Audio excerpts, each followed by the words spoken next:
Students, successfully हम लोगों ने first, second, third and fourth chapter complete किए हैं। फर्स्ट सेकंड चैप्टर के हम लोगों ने इलेक्ट्रोस्टैटिक्स पढ़ा। थर्ड चैप्टर के अंदर अगर चार्ज कांस्टेंट वेलोसिटी से मोशन करता है तो क्या जनरेट होता है, इलेक्ट्रिक करंट जनरेट होता है, वो पढ़ा। अभी वही करंट जब वायर में से पास होता है, कंडक्टर में से पास होता है तो आसपास मैग्नेटिक फील्ड क्रिएट होता है, वो हमने फोर्थ चैप्टर में पढ़ा। अब फिफ्थ चैप्टर जो है वो नेचुरली जो मैग्नेटिक मटेरियल अपने को मिलता है, नेचुरली उस मैग्नेटिक मटेरियल को स्टडी करना है। उसमें क्यों मैग्नेटिक मोमेंट्स होती है, कैसे फेरोमैग्नेटिक मटेरियल होते हैं, डायामैग्नेटिक मटेरियल होते हैं, कैसे सोलेनॉइड जो है वो as a bar magnet represent किया जा सकता है, या तो बार मैग्नेट को एज अ सोलेनॉइड रिप्रेजेंट किया जा सकता है, वो सब हम फिफ्थ चैप्टर के अंदर पढ़ेंगे। कुछ हिस्ट्री है, कुछ बातें हैं जिसमें हम लोगों को, मैं आपको बताऊं कि हम लोगों ने जो इलेक्ट्रोस्टैटिक्स पढ़ा था और ये जो मैग्नेटिज्म है, उन दोनों को हम कंपैरिजन करेंगे। आज के लेक्चर में सिर्फ कंपैरिजन, सिर्फ उनकी एनालॉजी बताएंगे कि जहां पे इलेक्ट्रिक फील्ड ई था वहां पे मैग्नेटिक फील्ड बी है, जहां पे डायपोल पी था यहाँ पे मैग्नेटिक डायपोल मोमेंट एम है। बस यही एनालॉजी करनी है सिर्फ आज। तो पहले हम थोड़ी थोड़ी बातें करते हैं, हिस्ट्री देखते हैं। As early as 600 BC, BC का मतलब है बिफोर क्राइस्ट। जो भी क्राइस्ट थे, जीसस क्राइस्ट, उसका जो बॉर्न हुआ था उसके पहले के 600 इयर्स तब मैग्नेटिक और deposits where found on a Greek island name magnesia. तो ये मैग्नेटिज्म वर्ड आया कहां से?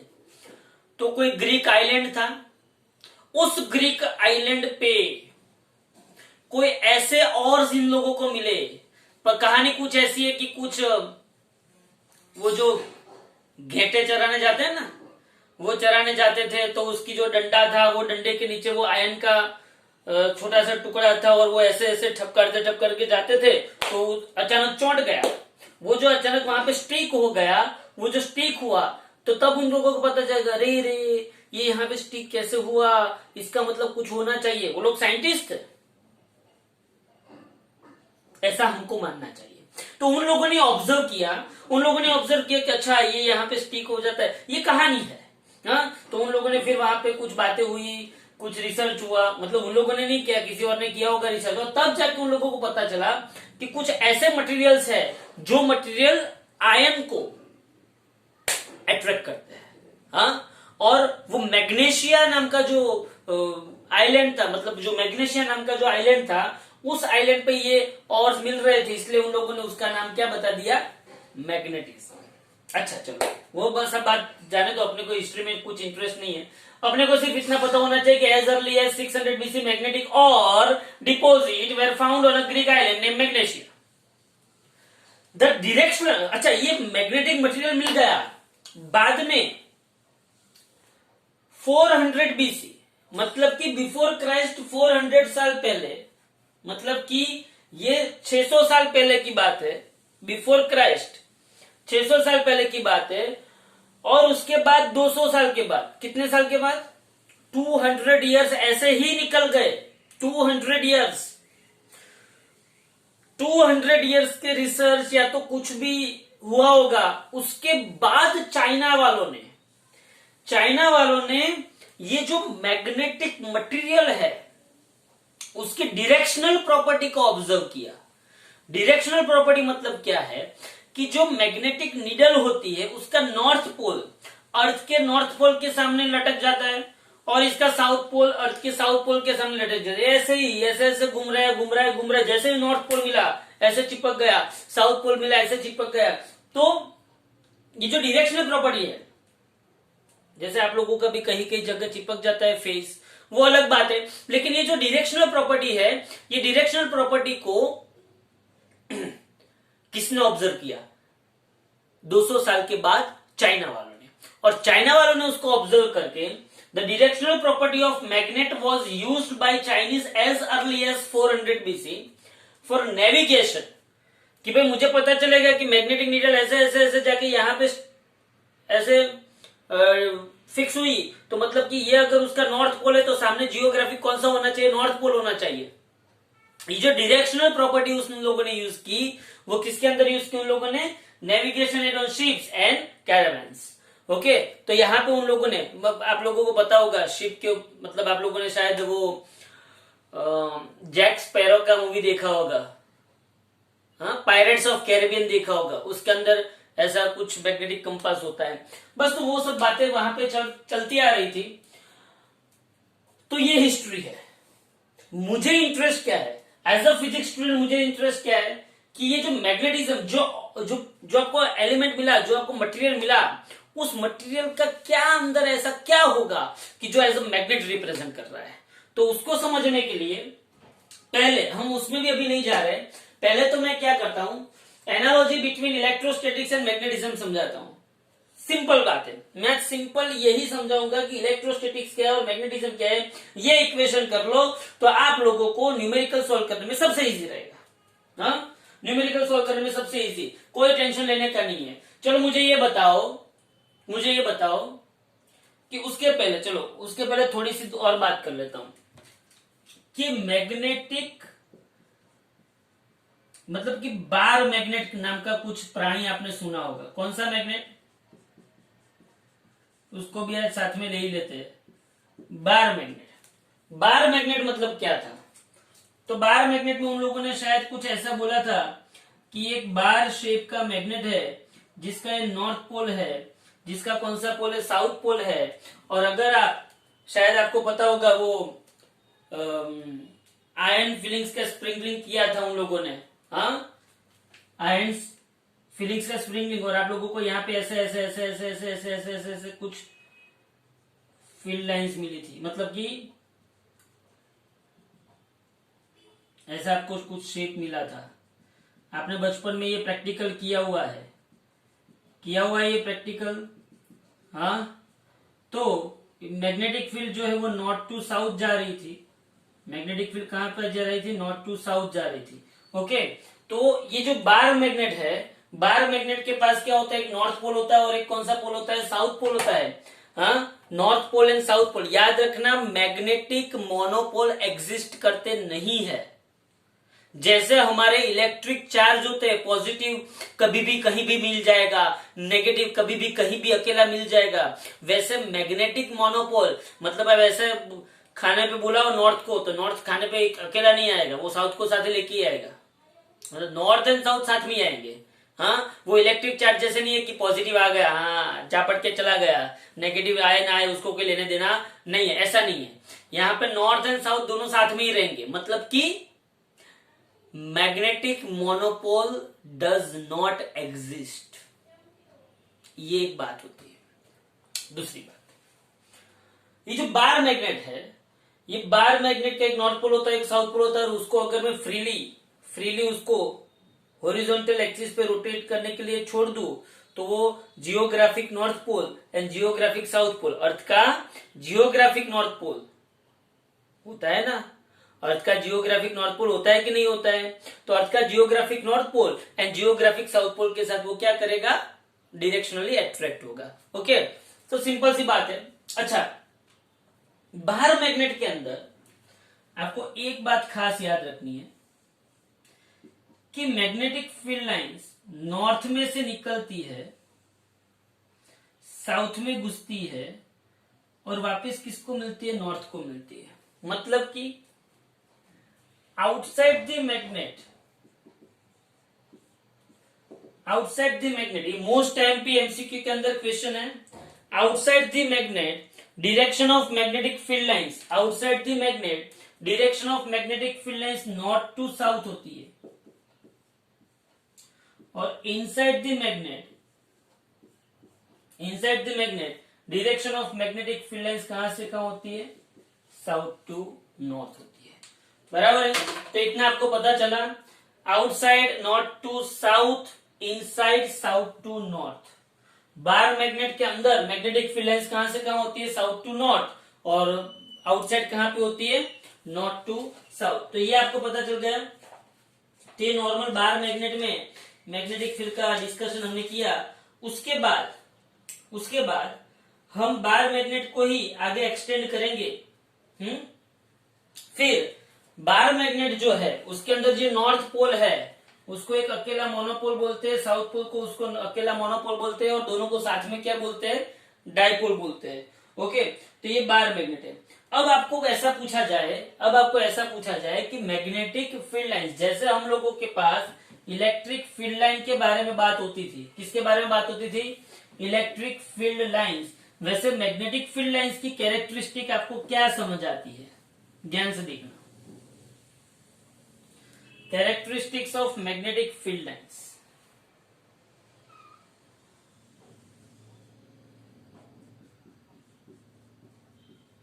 कैरेक्टरिस्टिक्स ऑफ मैग्नेटिक, जैसे ही हमारे पास इलेक्ट्रिक फील्ड लाइंस की कैरेक्टरिस्टिक थी वैसे ही हम किसकी कैरेक्टरिस्टिक लिखेंगे, मैग्नेटिक फील्ड लाइंस की हम कैरेक्टरिस्टिक लिखेंगे। हाँ चलो, मैग्नेटिक फील्ड लाइंस की कैरेक्टरिस्टिक हम क्या क्या लिख सकते हैं। तो पहले कैरेक्टरिस्टिक क्या है कि मैं ऐसा बोल सकता हूं कि मैग्नेटिक फील्ड लाइंस, मैं ऐसा बोल सकता हूं कि magnetic field lines are continuous, magnetic field lines are continuous and form a closed loop। भाई मैग्नेटिक फील्ड लाइन कंटिन्यूअस है और क्या बनाती है, क्लोज लूप बनाती है। जैसे कि मैंने यहाँ पे आपको बताया था, ये नॉर्थ पोल है, ये साउथ पोल है, नॉर्थ में से गया, नॉर्थ में से बाहर निकला, साउथ में से अंदर गया और वापस किसको मिला, नॉर्थ को मिला। तो magnetic field lines are continuous and form close loop. बोलो समझ में आया। हाँ, तो मैग्नेटिक फील्ड लाइंस जो होती है वो कंटिन्यूअस होती है और क्या बनाती है, क्लोज लूप बनाती है। ओके, दूसरा हम समझ सकते हैं कि जैसे हमारे इलेक्ट्रिक फील्ड के अंदर होता था, बोलो इलेक्ट्रिक फील्ड के अंदर हमारा क्या होता था कि इलेक्ट्रिक फील्ड में हम कोई एक पॉइंट पे अगर टेंजेंट ड्रॉ करते थे तो वो उस पॉइंट पे उस इलेक्ट्रिक फील्ड की डायरेक्शन बताता था। वैसे ही यहाँ पे कोई एक पॉइंट पे अगर हम टेंजेंट ड्रॉ कर दे, क्या ड्रॉ कर दे, टेंजेंट। हाँ, कोई एक पॉइंट, मैग्नेटिक फील्ड लाइन की कोई एक पॉइंट पे अगर हम टेंजेंट ड्रॉ कर दे तो वो टेंजेंट क्या बताता है, direction of net magnetic field at that point। the tangent drawn at a point on a magnetic field line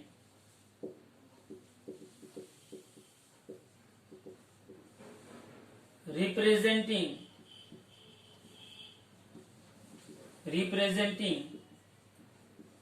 the direction of net magnetic field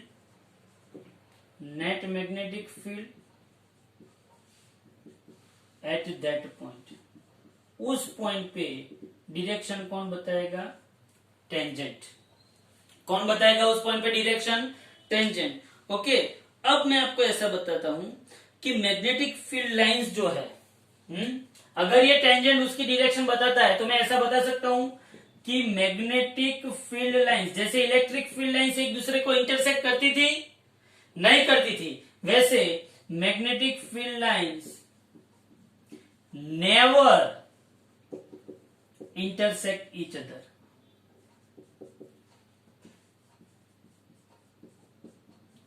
magnetic field lines एक दूसरे को कभी इंटरसेक्ट करेगी नहीं। क्यों नहीं करेगी, बिकॉज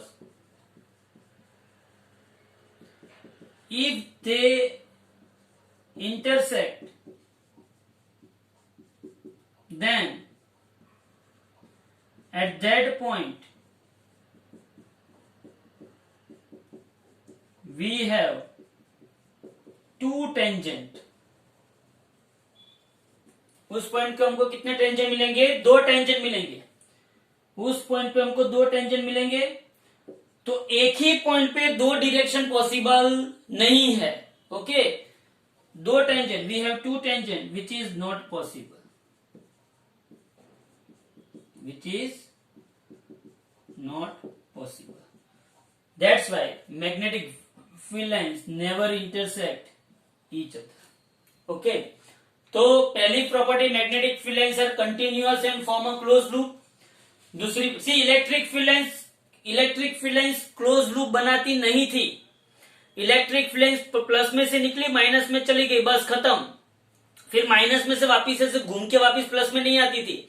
इलेक्ट्रिक फील्ड लाइंस सिर्फ प्लस में से निकली, माइनस में चली गई, खत्म. जबकि मैग्नेटिक फील्ड लाइंस नॉर्थ से निकलती है, यूं ऐसे घूम के साउथ में आती है और साउथ से वापस कहां पे आती है, नॉर्थ में आती है. बोलो समझ में आ रहा है कि नहीं आ रहा है. तो मैग्नेटिक फील्ड लाइंस जो है वो क्लोज लूप बनाता है, जबकि electric field lines close loop बनाता नहीं है. फिर ये सेम है कि tangent drawn at a point on a magnetic field lines representing the direction of the net magnetic field at that point. ये भी सही है. फिर ये भी इलेक्ट्रिक फील्ड में तो था ही कि उसके पर्टिकुलर पॉइंट पे टेंजेंट ड्रॉ किया, वो इलेक्ट्रिक फील्ड की डायरेक्शन बताता था. फिर इलेक्ट्रिक फील्ड में ये भी था कि इलेक्ट्रिक फील्ड लाइंस कभी भी एक दूसरे को इंटरसेक्ट करती नहीं है. तो यहाँ पे भी magnetic field lines never intersect each other. Why? Because if they are, अगर वो लोग एक दूसरे को इंटरसेक्ट करेंगे and then at that point we get two tangent, और वो कभी भी पॉसिबल नहीं है. मतलब कि एक ही डायरेक्शन पे दो डायरेक्शन होती नहीं, एक ही पॉइंट पे दो डायरेक्शन नहीं मिलती. अच्छा, अब ये जो मैग्नेटिक इंटेंसिटी है, मैग्नेटिक फील्ड इंटेंसिटी, जहां पे लाइंस बहुत बहुत बहुत बहुत क्लोज होगी. क्या होगी? जहां पे लाइंस बहुत क्लोज होगी, एक दूसरे से बहुत, सी वो लोग एक दूसरे को इंटरसेक्ट तो करते नहीं है, एक दूसरे को इंटरसेक्ट करते नहीं, बराबर है. हाँ, तो जहां पे लाइन बहुत क्लोज होगी, क्या होगी? बहुत क्लोज होगी. मतलब कि मैं ऐसा समझ लो, देखो मैग्नेटिक या तो number of magnetic field lines, number of magnetic field lines per unit area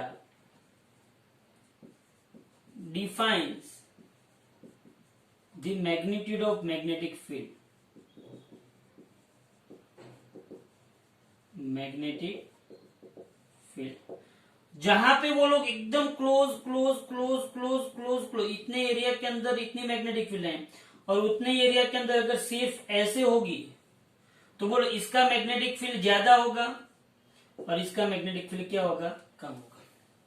तो मैग्नेटिक फील्ड लाइंस से यहां पे देखो, magnetic field lines per unit area define the magnitude of magnetic fields. तो this is the theory. 2 marks के अंदर पूछी जा सकती है कि मैग्नेटिक फील्ड लाइंस क्या क्या बताओ, कैरेक्टरिस्टिक बताओ. वो तो पता चलेगा कि नहीं चलेगा? तो ये हो गए मैग्नेटिक फील्ड लाइंस की कैरेक्टरिस्टिक. ओके, अब यहां पे देखो मैं एनालॉजी बताता हूं, analogy between electrostatics and magnetism.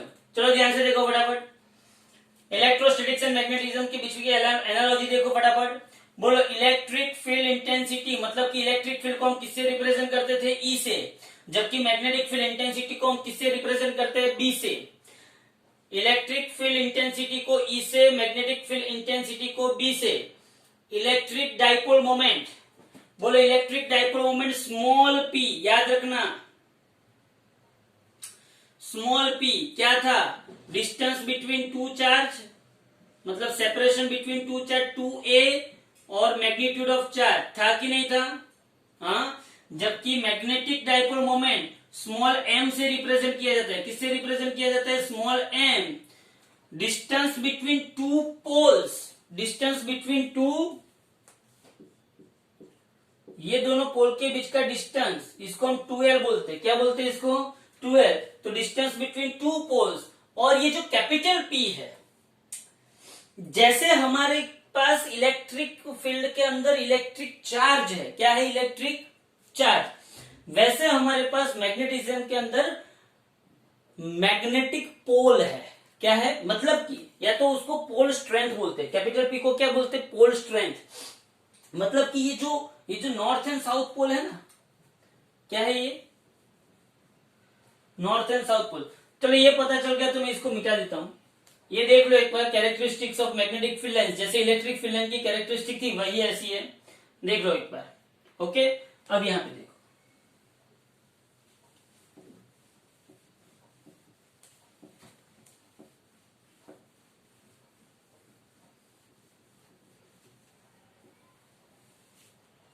देखो,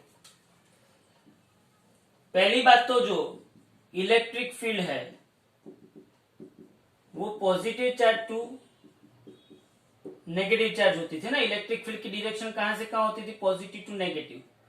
हाँ, वैसे मैग्नेटिक फील्ड कहां से कहां होता है? नॉर्थ टू साउथ होता है। ओके, अब यहां पे देखो, जैसे हमारे पास इलेक्ट्रिक फील्ड के अंदर चार्ज था, क्या था? चार्ज। चार्ज को हम किससे रिप्रेजेंट करते थे? क्यू। वैसे यहाँ पे मैग्नेटिक फील्ड के अंदर हमने पास पोल स्ट्रेंथ है। क्या है? पोल स्ट्रेंथ, जिसको हम कैपिटल पी बोलते हैं। याद रखना, ये electric dipole moment small p है। Electric dipole moment small p है, यहाँ पे magnetic dipole moment small m है, और उसका यहाँ पे जो चार्ज है वो यहाँ पे क्या है? पोल स्ट्रेंथ है। और distance between to pole, suppose की डिस्टेंस बिटवीन टू पोल क्या है? 2l है। ओके, तो ये पोल। अच्छा, इलेक्ट्रिक फील्ड के अंदर डाइपोल मोमेंट कहां से कहां थी? -2 प्लस। हाँ, तो मैग्नेटिक फील्ड के अंदर पोल स्ट्रेंथ की डायरेक्शन कहां से कहां होती है? सॉरी, मैग्नेटिक फील्ड के अंदर डाइपोल मोमेंट की डायरेक्शन कहां से कहां होती है? South to north. याद रखना, इलेक्ट्रिक फील्ड के अंदर डाइपोल मोमेंट की डायरेक्शन -2 प्लस, जबकि मैग्नेटिक फील्ड के अंदर डाइपोल की डायरेक्शन साउथ टू नॉर्थ। फिर electric field +2 minus, magnetic field north to south. Okay, अब देखो, फिर से बोल रहा हूं, जैसे इलेक्ट्रोस्टैटिक्स के अंदर हमारे पास चार्ज था, वैसे मैग्नेटिज्म के अंदर हमारे पास क्या है? पोल स्ट्रेंथ है। क्या है हमारे पास? पोल स्ट्रेंथ। तो बोलो, चार्ज के बीच का इलेक्ट्रिक फोर्स का इक्वेशन क्या था? F is equal to 1/4πε0 Q1 Q2 by r square था। तो यहां पे मैग्नेटिक पोल के बीच का फोर्स, यहां पे μ0/4π, 1/4πε0, यहाँ पे μ0/4π। जैसे यहाँ पे Q1 Q2 था, यहाँ पे क्या आएगा? P1 P2 by r square. Okay, तो जैसे force between two electric charge F is equal to 1/4πε0 Q1 Q2 by r square था, वैसे force between two magnetic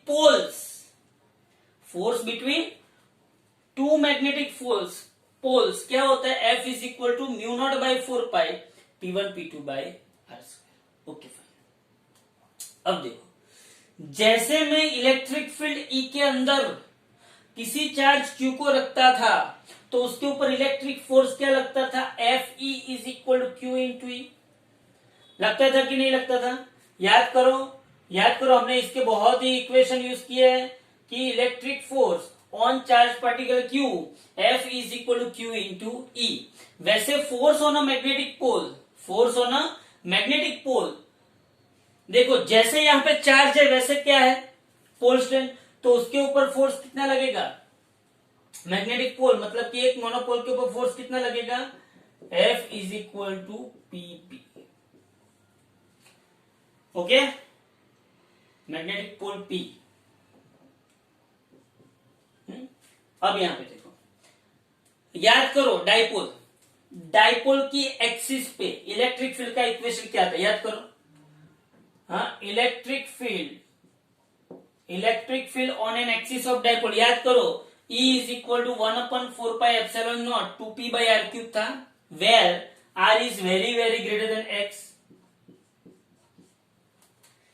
electric field on the axis of a dipole, याद करो, ये dipole था।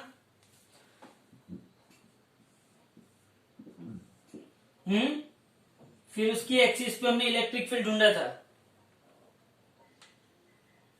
याद आ रहा है? डाइपोल की एक्सिस पे इलेक्ट्रिक फील्ड ढूंढा था। ऐसा हमारे पास जो फिगर थी वो ऐसी थी शायद, देखो ऐसी, ये प्लस, ये माइनस, ये उसकी एक्सिस। याद करो, ये प्लस Q था, ये माइनस Q था, फिर ये Z था, हाँ, ये A था। याद आ रहा है ना? हाँ, तो इसकी वजह से हमने यहाँ पे इलेक्ट्रिक फील्ड ढूंढा था। डाइपोल के एक्सिस के ऊपर इलेक्ट्रिक फील्ड का इक्वेशन क्या था? E is equal to 1/4πε0 2p by r cube. या तो मैं ऐसा लिखता था, आपको ऐसे याद नहीं आएगा तो आपको मैं ऐसा लिखता था। बोलो, 1/4πε0 क्या होता है? स्मॉल के, तो 2kp बाई आर क्यूब। याद करो, 2kp बाई आर क्यू, ये डाइपोल का एक्सिस पे, डाइपोल की एक्सिस पे इलेक्ट्रिक फील्ड का इक्वेशन था। वैसे ही यहां पे मैग्नेटिक डाइपोल जो होता है उसकी एक्सिस पे मैग्नेटिक फील्ड का इक्वेशन है। जैसे यहां पे 2kp है, या तो यहां पे 1/4πε0 2p/r³ है। देखो 2p/r³, तो यहां पे जैसे 2p/r³ है, चलो p की जगह पे क्या है यहाँ पे m, p की जगह पे मैग्नेटिज्म में क्या है m, तो यहाँ पे 2p/r³ है, तो यहाँ पे 2m/r³, यहाँ पे 2p/r³, 2p/r³, तो यहाँ पे क्या आएगा 2m/r³, और यहाँ पे 1/4πε0 है, उसको यहाँ पे कौन बैलेंस करता है, μ0/4π। बोलो पता चला। तो जैसे यहाँ पे 2p/r³ है, वैसे यहाँ पे 2m/r³, ये 1/4πε0 है, तो ये क्या हो गया μ0। ये सब इक्वेशन हम डिराइव करेंगे, टेंशन मत लो। लेकिन पहले इसको देखो। फिर हमारे पास ये तो डाइपोल की एक्सिस पे electric field and magnetic field हुआ, उसके इक्वेटर पे, उसके इक्वेटर पे क्या होगा, तो कुछ नहीं था, 2 निकाल दो, माइनस रख दो, -1/4πε0 p/r³, तो p की जगह पे यहाँ पे m आएगा, r³ तो r³ है ही, और 1/4πε0 को μ0/4π। बोलो याद रहा कि नहीं रहा। सिंपल से ये इक्वेशंस आपको याद रहेगा। इससे आपका प्लस पॉइंट क्या है कि आपको इलेक्ट्रोस्टैटिक्स के भी इक्वेशन याद रह जाएंगे और मैग्नेटोस्टैटिक्स के भी। यहां पे देखो, तो बोलो क्या क्या करने का, बताओ मुझे। पहली बात तो ये है आपको कि 1/4πε0 उसकी जगह पे आप क्या रखोगे, μ0/4π, और p की जगह पे आप क्या रखोगे, m। बोलो रखोगे कि नहीं रखोगे। हाँ, तो जैसे ही आपको एक्सिस पे इलेक्ट्रिक फील्ड का इक्वेशन पूछे तो E = 1/4πε0, जैसे आप 2p/r³ करते हो, वैसे मैग्नेटिक फील्ड का इक्वेशन क्या होगा, बोलो चलो, 1/4πε0 μ0/4π, 1/4πε0 μ0/4π, और 2p की जगह पे 2m/r³। ऐसे इक्वेटर पे क्या होगा, इक्वेटर पे क्या होगा, इलेक्ट्रिक फील्ड -1/4πε0 p/r³, 2 निकल जाएगा, p/r³, तो यहाँ पे मैग्नेटिज्म में क्या होगा, -μ0/4π m/r³। बोलो पता चल रहा है। फिर torque on an electric dipole, torque on an electric dipole place in the magnetic field. अरे इलेक्ट्रिक फील्ड के अंदर मैंने प्लेस किया था, तो मेरे पास इक्वेशन क्या था, टॉर्क = P × E। क्या था मेरे पास इक्वेशन, टॉर्क = P × E। तो ये मैग्नेटिज्म में क्या इक्वेशन होता है, टॉर्क = M × B। बोलो P की जगह पे M, E की जगह पे B। उसके बाद potential energy of a dipole, याद करो इलेक्ट्रिक फील्ड के अंदर हमने डाइपोल को रखा था, तो उसकी पोटेंशियल एनर्जी का इक्वेशन था U = -P.E था, P की जगह पे M, E की जगह पे B। कोई चेंजेस है नहीं। फिर ये हमने एक न्यूमेरिकल में भी डिराइव किया था कि अगर डाइपोल को मैं इलेक्ट्रिक फील्ड के अंदर रखता हूं, डाइपोल को मैं यूनिफॉर्म इलेक्ट्रिक फील्ड के अंदर रखता हूं, तो डाइपोल क्या करेगा, ऑसिलेशन करेगा, और वो ऑसिलेशन का टाइम पीरियड का इक्वेशन था, ये I क्या है, ये I क्या है, मोमेंट ऑफ इनर्शिया। क्या है I, इलेक्ट्रिक करंट नहीं है, I क्या है, मोमेंट ऑफ इनर्शिया। तो T = time period T = 2π√I/P था। वैसे यहाँ पे periodic time of a dipole oscillating in magnetic field, periodic time of a dipole oscillating in magnetic field T = 2π, I का I, P का P, P का M, E का B। बोलो पता चला। हाँ, तो ये छोटा सा पोर्शन था कि हम एनालॉजी बताए, हम क्या बताए, एनालॉजी बताए, किसके बीच में, इलेक्ट्रोस्टैटिक्स एंड मैग्नेटिज्म के बीच में हम एनालॉजी बताए। हमने नॉर्मल बात की, हिस्ट्री की बात की, हमने क्या की, हमको पता है कि इतने सालों पहले ये हुआ था, मैग्नीशिया नाम का इलाका था, ढिचा, ये सब बातें कर दी। फिर उसको डायरेक्शनल प्रॉपर्टी हम किसने यूज की थी, चाइनीज वालों ने यूज की थी। और उसके बाद हम लोगों ने पढ़ा characteristics of magnetic field lines. पहली 22 से 25 थियरी, पहली 22 से 25 थियरी तो 2 लेक्चर में हो जाएगी, कोई बड़ी बात नहीं।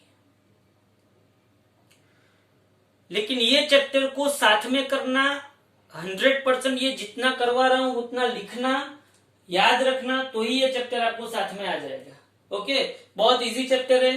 बोलो इतना पता चला? बस, तो यहां पे हम लोग ये आज का लेक्चर खत्म करते हैं। बहुत ध्यान से इसको लिखना, लर्न करना और सबमिट करना। Okay, thank you very much.